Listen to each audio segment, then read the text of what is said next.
And the floor is now open for questions and discussions. Thank you so much, ma'am. I am Shuchishmita and I have done my MPhil from Jabalpur University, Department of Sociology. So you have mentioned that our closest domestic ethics, Ghor Shongshar, now distanced from the larger cultural ethics like Jagat Shongshar. But my personal conclusion from the presentation, like the conch shells, apart from their biological, symbolic values within in different layers of our life, for the domestic household importance, the importance for the the married people, and the craftsman hierarchy. So it's not showing a disjuncture, right? Rather, it's showing a bridge. Wait. Okay, shall I take questions or answers? You want to take all the questions first, or do you want whatever is good for you? Whichever is good.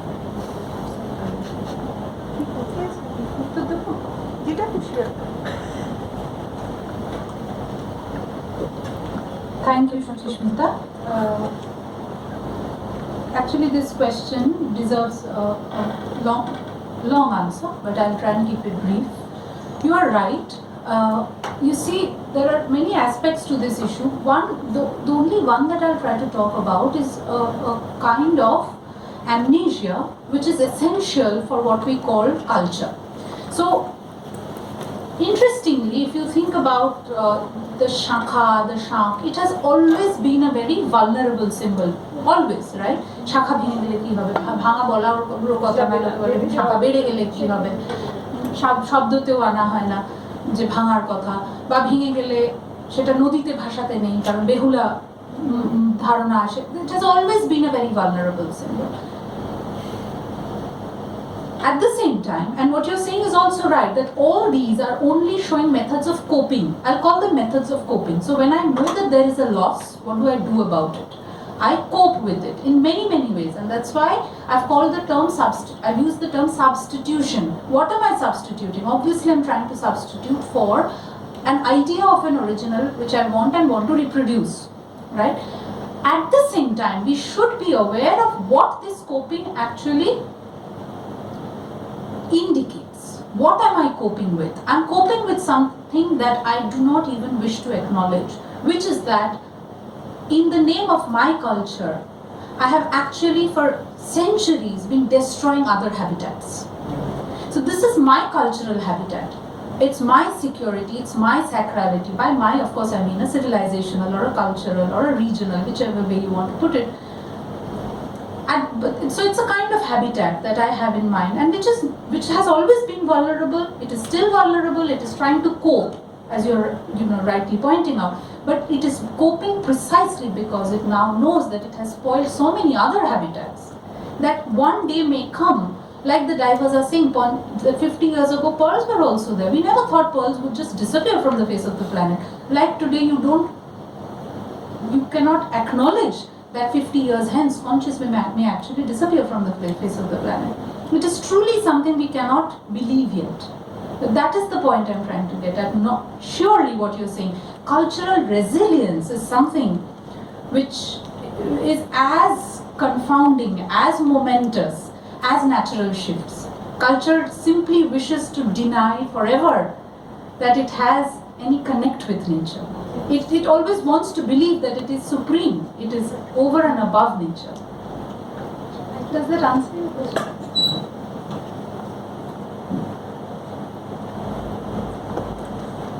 Ma'am, I am Adikho and I am a project fellow at ILSR. My question is somewhat a bit pointed. So just if you could answer in that sense, that if we speak strictly in ecological terms, do you not think that the idea of culture and religion should be separated so that we can protect the vulnerability that is within the environment? Because if we are speaking solely in terms of religion, that encourages a certain sort of predatory behavior within us which encourages the fishing of the conscious. This is my first question. The second question is a bit inquisitive one. Do you use the term doom a lot? Do you speak in solely a Nietzschean sense, or you just generalize it? Generalize. Okay, sure.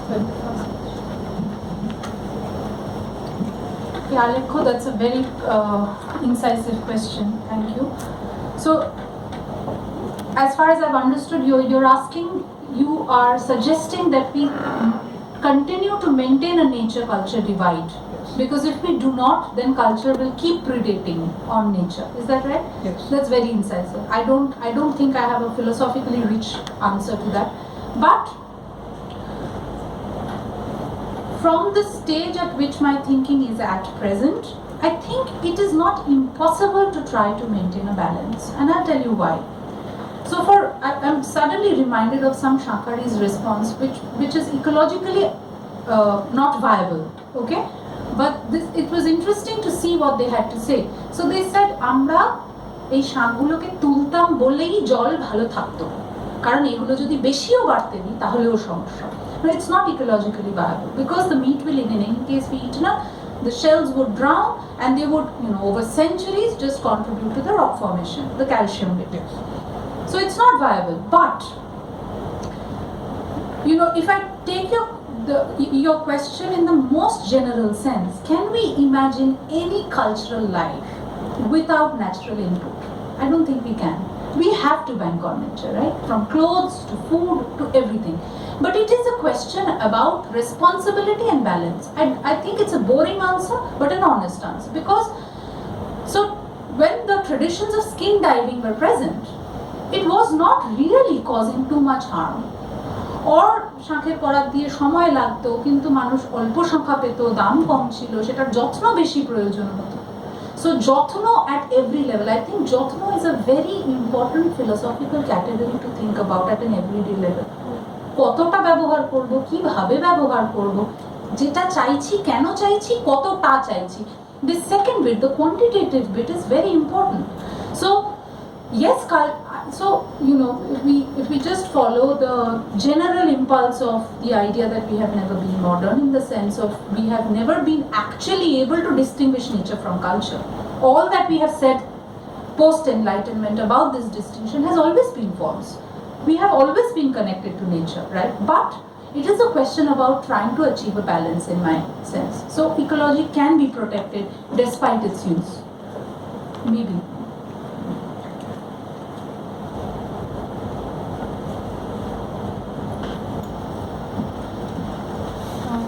Sir, you have a question?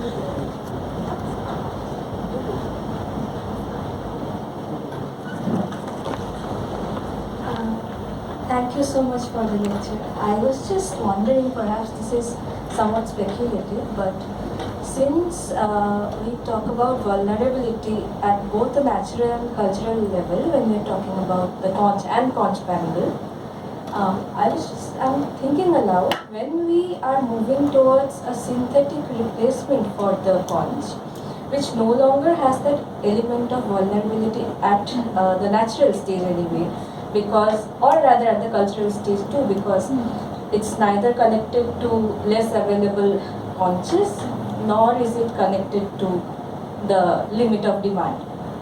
So I'm just wondering whether the idea of sacred vulnerability too is likely to dwindle and change, and simply perhaps move into something purely ornamental in terms of use of conch panels. Thank you.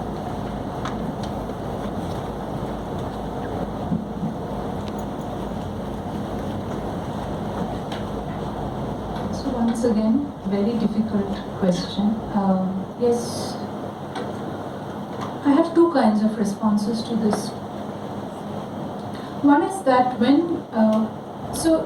it is actually very deeply to do with what people think when they adorn substitutions, when they adorn even fake things, right? At a general level, even if we think. So when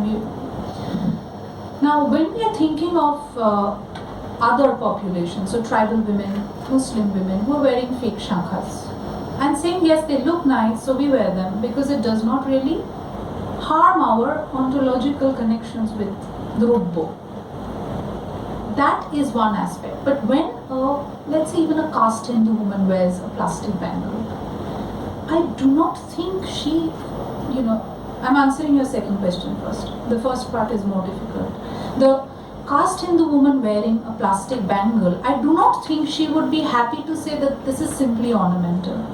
I think she still is thinking of how she's looking in terms of her shidur and plastic bangle, in terms of a sacred embodiment, but one which is less susceptible to breaking.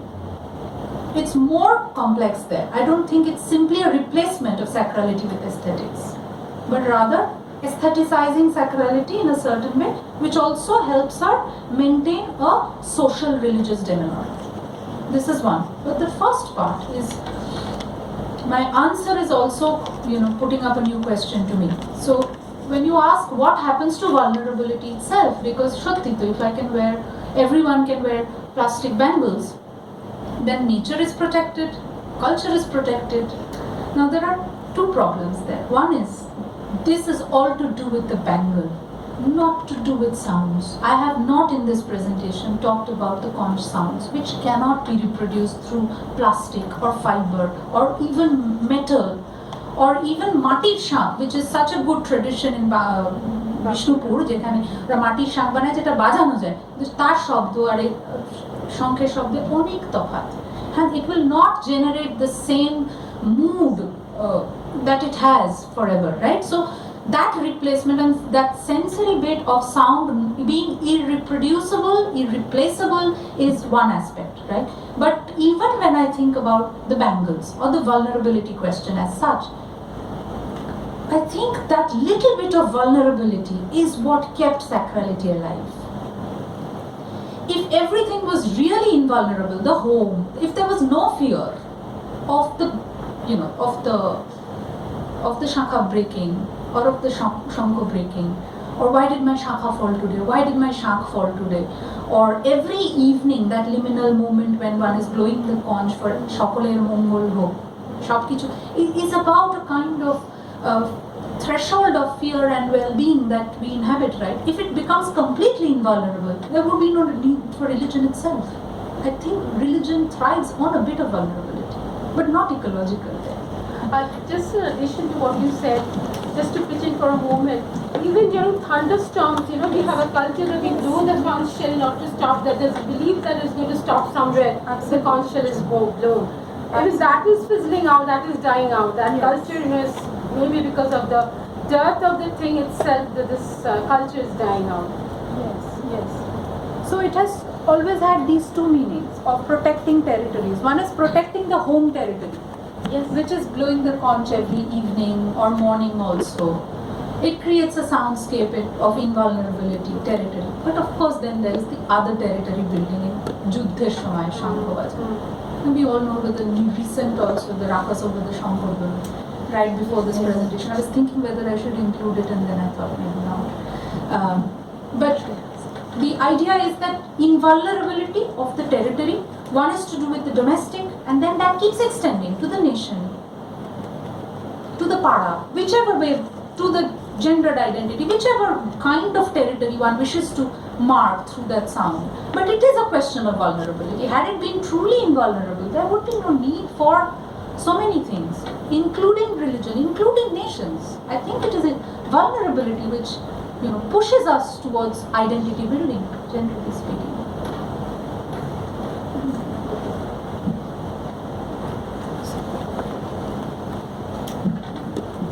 Thank you, Sukanya, for the presentation. As you mentioned that the initial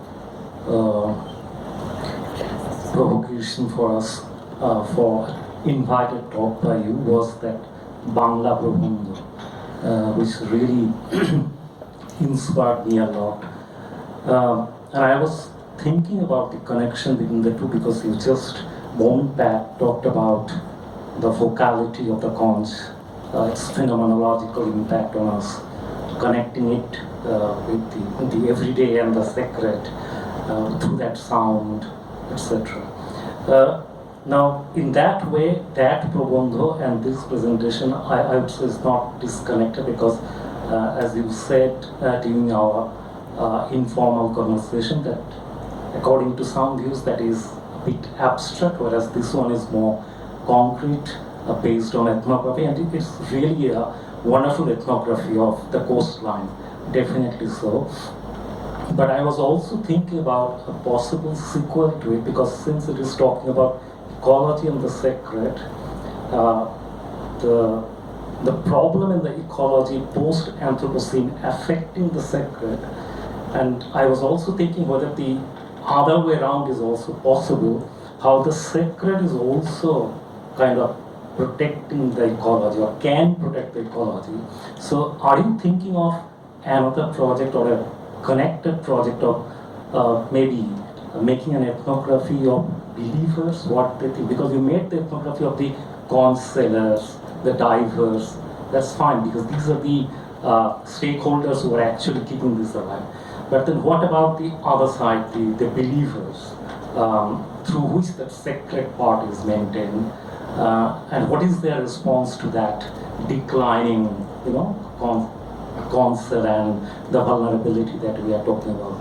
How do they react to this point? Because we all know that in the Anthropocene, not just the conchs, everything is going down in all products. So that is even flowers.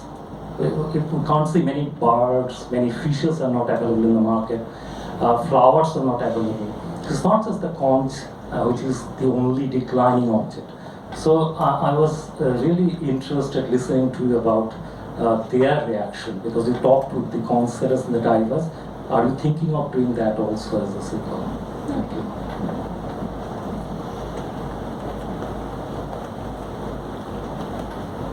Thank you. Again, very interesting set of questions. First response, I'll break your question into two parts. The first part to do with the possible connection between the earlier Lekha and this work. The most immediate connection is to do so that for most of us here who must not have read that piece, it is about a certain metaphysics and phenomenology of the number of spirals in the conch shell, which is 3.5. Akashlina has also been an influence on me when you thought about the 2.5 adai panche kata during Kurbani. Anyway, so 3.5, the metaphysics of the number there. Interestingly, if the shell is not given, if the animal is not given its proper maturing time, the number of spirals will also not develop. It's very interesting. It's the most obvious, the most concrete, and sometimes the more obvious things seem so mundane that we don't want to look at them, but they actually hold the secrets to all our thinking. So unless the animal is given that appropriate time in the waters to just mature and be, we don't get these abstract metaphysics at all. And it connects in some sense with what you mentioned last. Yes, everything is suffering due to the Anthropocene. What not? Everything is. But still, why the conch was so compelling for me is because it has, the term I used towards the beginning of the presentation, conchophilia, that so many kinds of abstract theorizations have centered on its body. The shell, the cover, for bacillard, it's, of course, that the shells have been that immediate sense of protection, of home. Now all that is going. Now, so with this shell, I thought what we have been doing as Anthropocene agents comes back to us in a very immediate way when we take objects such as the conch. That's one. As to how the sacred can protect the Anthropocene, that's a very interesting question. I'll give you just a few answers to that. Yes, I have dealt with it in some sense, not with this prism in mind, but I can think of the work through this prism. So Shankharis, as well as divers, it's so sad that the first emotional reaction they have is of denial. This is again a very Anthropocene response, right? For all of us, we have forgotten COVID. We are in denial. মাঝে মাঝে ফোনে আসে যে আরেকটা এরকম কি আছে, আবার লকডাউন হতে পারে, and then immediately swipe করে অন্য কিছু. It's denial. So one affective response is denial. We don't want to believe it. But with customers, when they এই যে mistrust, so mistrust is something যেটা কিন্তু একটু করে সবার সাথে সবার হচ্ছে. ড্রাইভার শাঁখারিকে বিশ্বাস করে না, শাঁখারি ড্রাইভারকে বিশ্বাস করে না. হ্যাঁ, যে প্রথমে যখন মার্কেট টেস্ট রিওরিয়েন্ট করতে হচ্ছে যে এই মরাগুলোকে খগা বলে, কোকা বলে তামিলে, বাংলায় এরা খাওয়া বলে। এই খাওয়া জিনিস বিক্রি হলে দেখো তোমাদের আর জাতের সমস্যা থাকবে না, তোমাদের আর গন্ধের কাজ করতে হবে না, এটা নাও। একটু একটু করে they believe that, but once they get into the business they realize it's bad for them. Mistrust আস্তে আস্তে আস্তে, so which is unsacred, right? এবার আমি যদি কাস্টমারদের কথায় আসি, here I have a thesis which I have an argument which I'm developing. I'm not sure about, but I'm very provoked by, which is that it is bourgeois religion which has caused this ecological harm, and I've said it also in the paper. And why do I say that? আমি একটা লম্বা বেল্টে একটা particular ম্যাপটা আমি আর যাচ্ছি না, যদি চান আমি দেখাতে পারি, যে একটা পার্টিকুলার ম্যাপে দেখবেন একটা পুরো গ্রে জোনের মধ্যে একটা বড় সাদা বেল্ট। আচ্ছা ঠিক আছে, একবার কি এটা দেখা যাবে? সেই গোটা সাদা বেল্টটা হচ্ছে যেটা এই জঙ্গলমহল ধরে ট্রাইবাল বেল্ট। সেখানে আমি যখন ফিল্ড ওয়ার্ক করতে গিয়েছিলাম, সব মহিলারা হাতে সাদা চুড়ি পরে, হ্যাঁ, এরপরে পরে পরে আরো পরে আরো পরে, এই আগেরটা এই যে সাদা বেল্টটা, হ্যাঁ, এখানে সবাই সাদা চুড়ি পরে, সবাই কাঠ নিয়ে যাচ্ছে সাদা, গ্রামের পর গ্রাম। আমি প্রায় 30টা গ্রাম ঘুরেছি, এই বাঁকুড়া, পুরুলিয়া, বীরভূমের কিছু। এরা প্রত্যেকে, তারপর যখন কথা বলতে শুরু করেছি, আমি একেবারে খুব আশ্চর্য হয়ে গিয়েছিলাম। এনারা সবাই প্লাস্টিকের শাঁখা পড়েন, কিন্তু এদের মধ্যে শাঁখা পড়ার psychology of respect through avoidance, very old anthropology, very old principle, but I think this is one way in which we can think of sacrality and anthropocene in a very different way, in contrast to the bourgeois way of thinking of it. কারণ bourgeois sacrality তে যেটা আলেখ্য বলছিলেন, আমার মনে হয় এটা খুব ঠিক, যে এর কোনো অন্ত নেই, এই গ্রিডটা বাড়তেই থাকে, মানুষ কিনতেই থাকে, আর যত কিনতে থাকবে তত হান্ট করতেই হবে। এটা সত্যি ওভারফিশিং মিড 20th সেঞ্চুরি থেকে সর্বত্র হচ্ছে। ইলিশ মাছ নিয়েও আমরা জানি কত রকম ডিসকোর্স হচ্ছে, এর কোনো শেষ নেই। যে সত্যি মানুষের বুর্জোয়া স্যাক্রালিটি কোনোভাবে ইকোলজিকে সেভ করতে পারে কিনা, আমার এই মুহূর্তে মনে হয় না।